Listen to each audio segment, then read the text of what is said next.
영화 싱크홀이 시작할 때 제가 가장 놀랐던 순간은 로카르노 영화제 공식 초청작이라는 마크와 설명이 나오는 순간이었습니다. 로카르노 영화제는 많은 분들이 아시는 3대 영화제인 칸, 베를린, 베니스만큼은 아니지만 그래도 스위스의 최대 영화제이자 유럽에서 꽤 권위 있는 영화제 중 하나입니다. 싱크홀이 초청된 섹션이 피아자 그란데 섹션인데요. 이 섹션은 로카르노 영화제를 대표하는 상징적인 섹션으로 작품성과 상업성을 두루 갖춘 영화를 초청하는 부분입니다. 사실 저의 굉장히 나쁜 선입견인데요.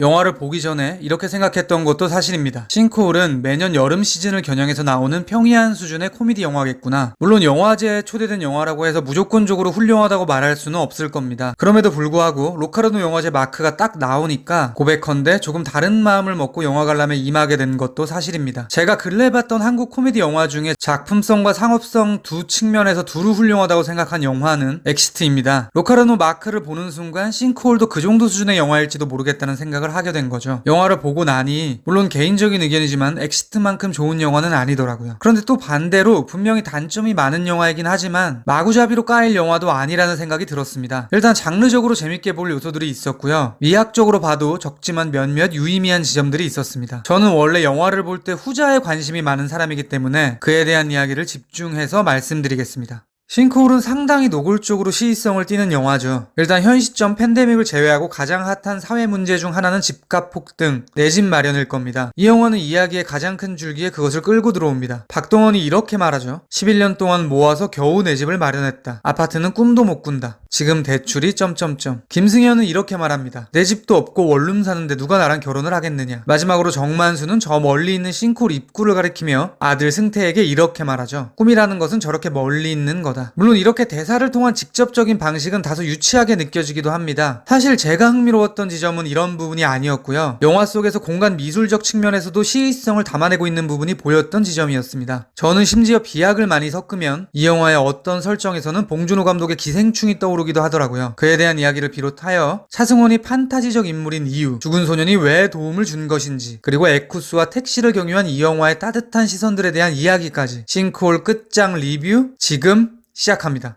이쪽 빌라 물 잘 나옵니까? 잘 나와요. 예.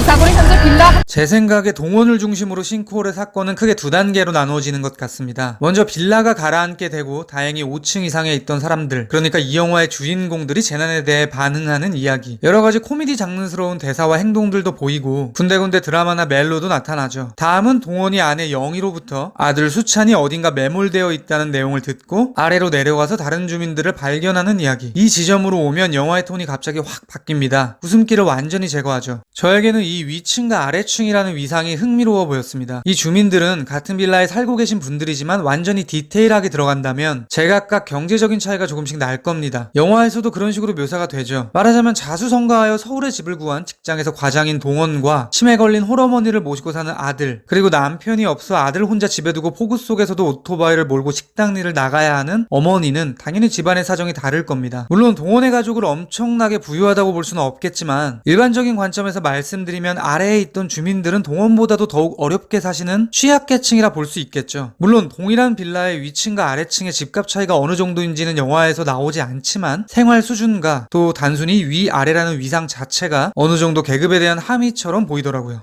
그러니까 영화에서 묘사되는 방식을 보면 위에 있는 사람들은 결국 목숨을 건지게 되는 것이고 자신들이 그곳에 있다는 것을 외부에 알릴 수도 있습니다. 반면에 아래에 있던 취약계층의 분들은 그저 운명을 받아들여야 되죠. 동원의 아들이 매몰되지 않았다면 그들은 거기에 있다는 것도 알릴 수 없었을 겁니다. 저에게 이러한 상황은 현재 우리 사회에서 분명히 존재하는 목소리조차 낼 수 없는 혹은 내고 있지만 듣고 있는 사람들이 거의 없는 그런 분들에 대한 비유처럼 보이기도 했습니다. 이렇게 공간의 위아래로 직조해낸 계급 문제에 대해 생각을 하다 보니 기생충과의 유사점이 떠오르더라고요. 기생충에서도 기택 가족이 박 사장의 저택에서 도망칠 때 폭우 속에서 계속 아래로 하강하죠. 반대로 기우가 처음에 와이파이를 잡기 위해 변기 위로 올라가기도 했었습니다. 아시다시피 기생충도 상승과 하강이, 그러니까 위아래가 상당히 중요한 영화였습니다. 그런 맥락에서 두 영화는 어쩌면 비슷한 방식으로 유사한 이야기를 하고 있구나라는 거라는 생각이 들기도 했습니다. 물론 영화의 완성도 측면에서는 두 영화가 차이가 나겠지만요. 이러한 제 논리에서 가장 모순적인 존재는 정만수일 겁니다. 그는 보증금 3천에 85로 월세를 살고 있다고 말하죠. 여러 개의 직업을 가지면서 홀로 아들을 양육하고 있습니다. 밤에는 대리운전을 해야 하는 이 가장은 어떻게 보면 어려운 계층에 속할 겁니다. 즉 이분법의 논리로 말씀드리면 만수는 아래에 있어야겠죠. 그럼에도 불구하고 그는 위에 있습니다. 제 생각에 그 이유는 만수가 싱크홀에서 가장 판타지적인 인물이기 때문입니다.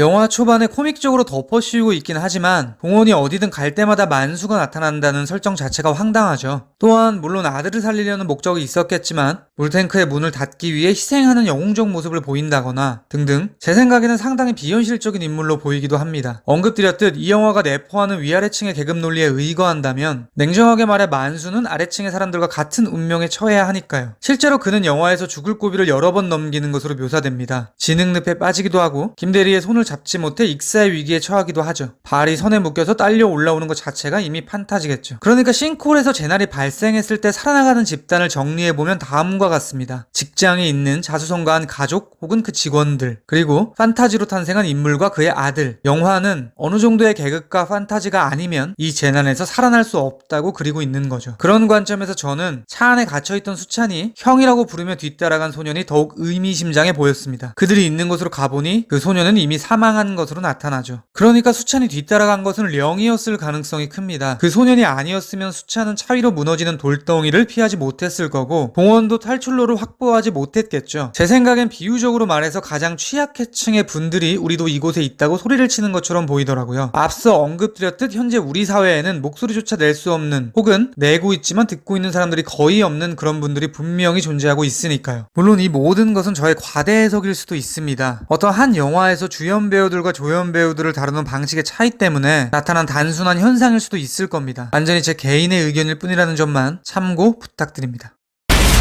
과장님 살려주세요! 왜 거기서 나와? 김대리! 당신은 살인자야! 오래 길어!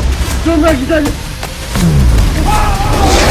내가 간다! 제가 싱크홀에서 따뜻하다고 느꼈던 점은 두 가지입니다. 먼저 인물들을 다루는 태도의 측면. 영화에는 크게 두 개의 집단이 있죠. 싱크홀 안에서 구조를 기다리는 사람들, 그리고 싱크홀 밖에서 구조를 하려는 사람들, 혹은 피해자들의 가족들. 영화의 장르는 분명히 코미디지만 코믹스러움은 오로지 싱크홀 안에 있는 인물들에게만 부여됩니다. 지상에 있는 사람들에게는 코미디 연기를 부여하지 않죠. 서국장이나 구조대장은 대단히 훌륭한 배우분들이십니다. 코믹 연기도 일가견이 있는 달인들이시죠. 그럼에도 불구하고 그들은 진지하고 엄숙한 연기만 합니다. 물론 그 직업군의 인물들은 실제 상황에서도 그렇게 해야겠지만 한 발 더 밀고 나가 제 생각엔 감독님이 아마도 구조대원들에게 오로지 최선의 구조와 진지함만이 있어야 한다는 태도로 연기 디렉을 하신 것으로 보입니다. 코미디 장르에 맞는 자유로운 연기를 펼칠 수 있는 사람들은 영화에서 오로지 피해자들 뿐이라는 태도를 취하고 있는 거죠. 저는 이렇게 선을 확실히 긋는 태도가 좋았습니다. 다음은 이 영화에서 반복되는 인상 깊은 시선에 대한 이야기입니다. 차 안에서 차 밖의 사람을 카메라에 담는 장면이 딱 두 번 등장합니다. 그리고 이 두 번은 상당히 유사하게 연출이 되어 있기 때문에 대꾸를 이루고 있는 것처럼 보이기도 하죠. 먼저 만수의 하얀색 에쿠스 안에서 동원을 바라보는 숏. 차창 밖에는 폭우가 퍼붓고 있고 이사를 하기 위해 사다리차를 댈 곳이 필요한 동원은 연락이 되지 않는 차주 때문에 이러지도 저러지도 못하고 있죠. 유사한 장면은 이들이 물탱크에 들어가기 직전에 또 나옵니다. 싱크홀이 발생하면서 동원의 집 거실로 추락하게 된 택시 안에서도 유사한 시선이 있습니다. 역시 폭우가 쏟아지고 있고 택시의 창밖으로는 수찬을 업고 나가는 동원의 모습이 보이죠. 그는 잠시 멈춰서 뭔가를 생각하는 것처럼 보이기도 합니다. 영화 싱크홀은 진지하게는 아니지만 돈이 만들어낸 계급에 대한 이야기를 녹여내고 있습니다. 계급이라는 것은 차별이죠. 너무 당연한 이야기겠지만 차별은 잘못된 것입니다. 돈에 많고 적음으로 사람 자체가 달리 보이면 안 되겠죠. 그런데 실제 세상은 그렇게 돌아가고 있습니다. 그런 측면에서 저는 저 대꾸가 왠지 에쿠스에서 보든 택시에서 보든 동원은 같은 동원이다라고 말하는 것처럼 느껴지더라고요. 고급 차량의 유리창을 통해 바라보던 택시의 유리창을 통해 바라보던 그 사람은 동일하다는 것이겠죠. 그의 이름도 같을 동의 원입니다. 마지막으로 싱크홀에서 오그라들고 클리셰 덩어리라고 생각이 들면서도 개인적으로 여러가지 사육거리가 있었던 시퀀스에 대해 말씀드리겠습니다. 집안 붕괴 직전의 장면입니다. 이런 영화에서 관객들이 가장 기다리는 장면 중 하나는 싱크홀이 생기는 순간일 겁니다. 그 직전에 누가 휘말리게 되느냐도 궁금증을 자아내는 요소겠죠. 영화에서는 그 장면을 다소 길게 잡아냅니다. 관객들은 알고 있죠. 저 인물이 지금 저렇게 우연에 의거해 다시 건물로 들어가게 되면 비극에 휘말리겠다라는 것을요. 동원의 집에 가방을 놓고 온 김대리가 그럴 것이고, 하필 전날 집들이를 해서 방에서 잠이 든 인턴 은주가 그럴 것이며, 잠든 동원을 대신해 캐리어를 가지러 들어간 수찬이 그럴 것입니다. 또한 아마도 누나의 귀차니즘으로 치매 걸린 노모를 모시고 다시 집으로 들어가야 했던 아들이 그럴 것이고, 단수가 되어 찜질방으로 자체 휴가를 떠난 부부의 경우에는 천운이 따랐다 여길 수도 있겠죠. 그러니까 이 재난이라는 것은 발생했을 때 피해자 그리고 피해자 가족들에게 인생 전체를 부정하게 만듭니다. 그때 그렇게 하지 말걸, 내가 왜 하필 그때 그런 선택을 했을까 등등, 실제로는 그분들이 잘못한 게 전혀 없음에도 불구하고 사랑하는 이가 소멸되었다는 이유로 자책을 하게 되겠죠. 저는 그런 생각을 하다 보면 항상 두려워지더라고요. 이 영화에서는 왜 싱크홀이 생겼는지에 대한 원인은 등장하지 않지만, 만약 이것이 여러 사회 시스템의 문제 때문이었다고 가정을 해본다면 정말 더 분노스러워지는 거죠. 저는 영화 싱크홀이 좋은 영화라고 생각하진 않습니다.